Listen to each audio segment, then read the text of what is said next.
But what happened then? Some lucky fan got Enzo's shorts.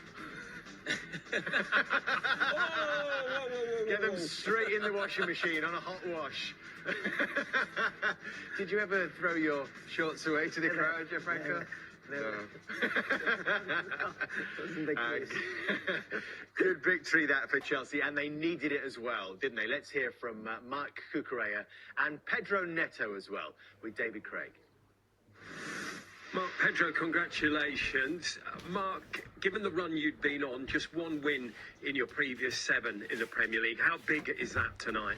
Yeah, I think very important. We need this win in front of our fans. I think we came for tough moments, but today the team showed his character. I think this win is very important. We win confidence, and I think we deserve these 3 points.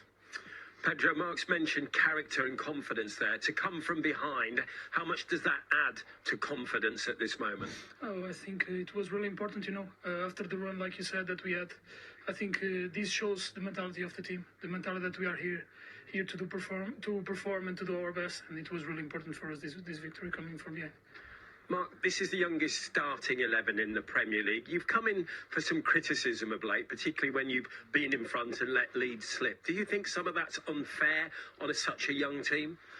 Well, I think we play in this big club. We need to win trophies. I think we need to believe in ourselves. I think doesn't matter the age. We need to show the character, and we are mature and ready to win the games. I think today we need to suffer. We need to come back from the mistake in the first half. But today we show what these players have and what we can show every game. Pedro, there's no doubting the quality here, but do you at times need to find the killer instinct?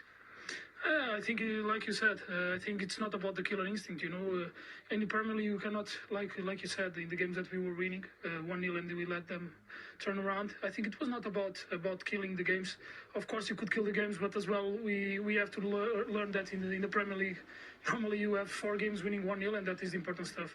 We are a recent group, to be honest. We have lots of players coming in. So this year was the proof that we are here to do our job and to be consistent. This is the most important thing for us. You got the equalising goal, and we saw an interesting celebration. Who were you directing that to? Was that the fans or the critics? It's like Kuko says as well. We are for a big club, and it's what I say. People, we know that in the moment you are the best, and the other one you are the worst. So this is about working and be consistent. In this is what we are going to do. Mark, other teams had faltered at the weekend. You grabbed the 3 points tonight and took the 4th place. How big a message was that you sent out to your rivals for that battle for the Champions League spots tonight? Yeah, I think today we show that we are ready. I think we have the quality to stay in the top positions. I think today we came before from tough moments, and then we do a mistake and we start losing, but today we show we need to suffer. We play together like a team, like a family, and today I think we deserve, and it's very important for us. Pedro, just finally, Mark's mentioned that you've suffered at times tonight and in previous games. The manager's talked about that, but he's talked about it in a positive way, that's the way you learn, get stronger and get better. Do you sense that's the direction you are now moving in? Of course, it's the direction. I think even to win trophies, you have to suffer. You have to know how to suffer. So we are here to suffer, to do our best, and to take the most points that we can to be in the top place. Well done. Thank you. Thank you. Yeah, there was great expectation after a lot of spending, a lot of deals, that Chelsea would be up there fighting, and they are back in the top 4 tonight. Is it important, Gianfranco, that they have shown a little bit of resilience this evening? They had to suffer, they've had to work the hard way and come from behind to win. Yeah, that's the most important thing I take from this game. He hasn't been the best in terms of quality, in terms of football, but it was important to win. It was important to come back from the situation they did. Because West Ham, to be fair, they played a good game. They made it very, very difficult for them. Created a lot of density, which was not easy to find spaces. So I feel that it's a very, very important game. Do you think this was a good performance from West Ham? Yeah, it was good. Yeah, listen, Chelsea, going away to Chelsea is a tough place, for anyone to go. There's a huge rivalry between the two teams. You mentioned to Graham Potter before the game what he preferred. He wants both a performance and a result. They were very close to getting it. It was a decent performance. Listen, this isn't the best Chelsea team we've ever seen, and they're not in the best form as well right now. So I think in some ways, being 1-0 up at half-time, Chelsea, as I say, going through a little bit of a rough patch, I think they'll be disappointed that they haven't come away with something from the game, because, as I said, with 45 minutes to go, 1-0 up, yeah, they would have. I think they've been confident they could have. You emphasised the importance that you wanted performance and results. Tonight you didn't get the result, but were you happy with the performance that your team gave? Lots of aspects of it, yeah. And the spirit of the team was fantastic. Gave everything to the players. I thought it was relatively even in terms of chances in the game, but could have nicked something at the end with Mo. But in the end, yeah, we come away with nothing in terms of result, but performance, lots of things to be positive about. How important was the start tonight? You seemed to come here, you silenced the crowd, you get the first goal. Was that very much in your game plan tonight, to keep this place quiet, to give you a chance? Yeah, I think it was. And you know, you look at the second half, they had to make some substitutions. The first goal was a bit of a turning point for us. We maybe thought it was a foul on Jared leading up to it, and sometimes you need those things to go your way. It wasn't to be. I think we'd have held on a little bit more, sensed the crowd getting a bit frustrated, and obviously Chelsea weren't overly happy with what they were doing, because they made all the substitutions. So we were doing well, but we couldn't quite hang on, and like I said, we had a real big chance at the end to take a point. Is it fair to say both goals you conceded had a touch of misfortune about them from your perspective? Yeah, they're deflected. Certainly the second one's a deflection. But obviously, you know, we know he's got that quality as well. So, no, we have to focus on what we did well. We have to focus on, like I said, the spirit of the performance. You can see the reaction of our supporters after the game. They appreciated the effort. They appreciated the togetherness of the team, and that's something we have to keep going with.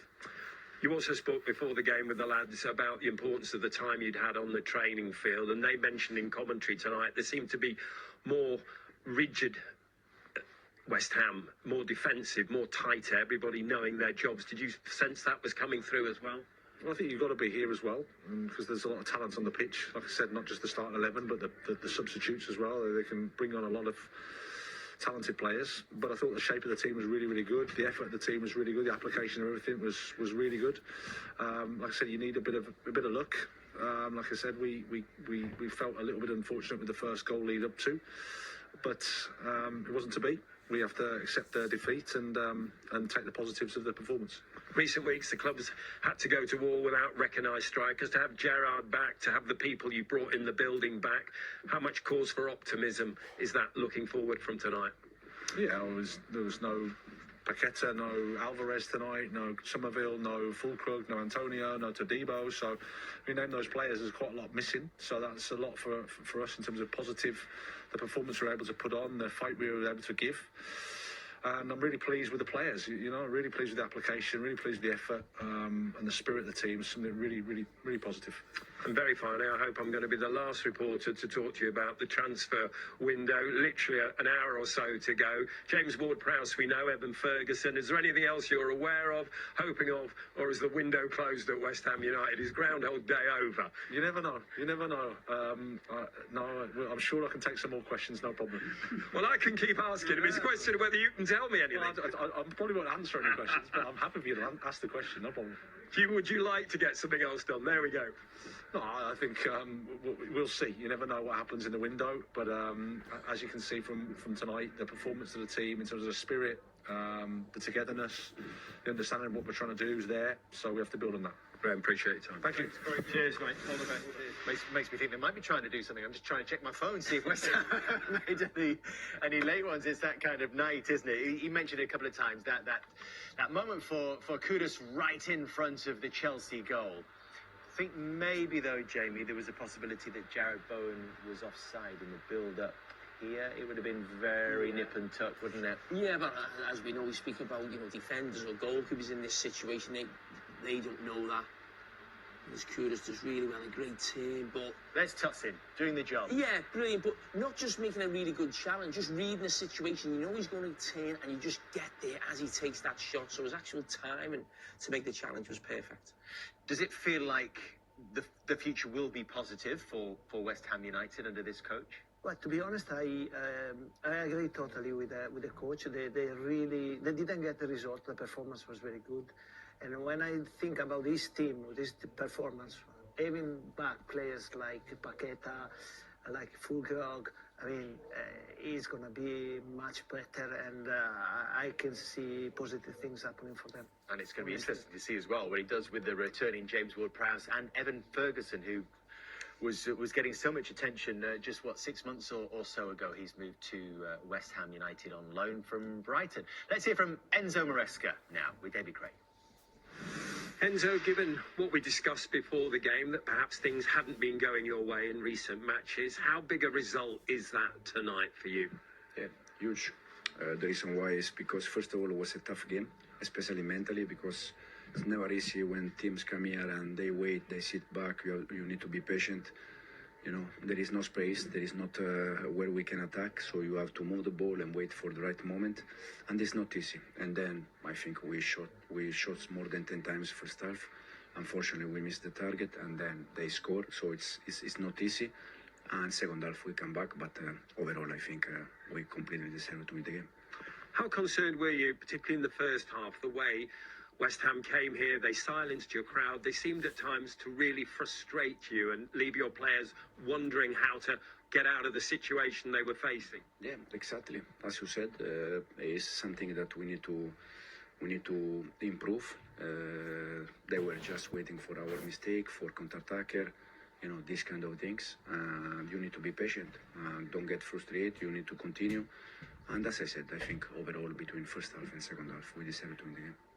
You've come from behind to win tonight. Is that as big a positive as the 3 points themselves as well? Already happened this season many times that we were losing and then at the end we won. And already many times happened that we were winning and then we lost. But I think during the season it's just football. Sometimes you are winning and then at the end you don't win, and sometimes it's in the other side. So it's just, you know, it's like when they score from set pieces, why you concede from set pieces, but we also score set pieces. It depends a little bit on the moment of the game. How much credit does the manager deserve tonight? 4 substitutions in the first 15 minutes of the first half. How big an impact were those substitutions tonight on the outcome of the game? It's always about players. It's not about the manager. It's always about the players. Some games we decide to make some change after, late. Sometimes some games like tonight early. It's a little bit the feeling we have during the game. Your team in recent weeks have had to take some criticism. You've said it's important for players to suffer sometimes, but is it now a case of, from that suffering, your players learn to make other teams suffer, find the killer instinct? It's something that we need, but probably first half, I think we had 4 or 5 very good chances that we miss. We need, most of the times that in football the difference is inside the box. I think we need to improve a little bit in the last third in terms of chances and being more clinical. You've taken that 4th spot tonight. There's going to be a real race on for it. But how big a statement was that for you this evening? Yeah, a big one, especially because, you know, we are there. Hopefully we can be there until the end. And for me, already playing this kind of game in February where we have still chance to be there is an important statement. And just finally, I know you haven't had your mobile phone by you while you've been in the dugout, but it's the end of the transfer window in a very short while. What are you able to tell us about your understanding of the business you've done? Players have left the club. Anybody come in? We understand you've made at least 1 signing. To be honest, I was completely focused on the game, and I'm still thinking about the game now. After we're gonna see it and we're gonna see what's happened. Tomorrow is finished, I think. Well, if you need to know, Sky Sports News is on. You'll catch it. They're doing a deadline show. You'll find out everything. Thank you very much. Thank you.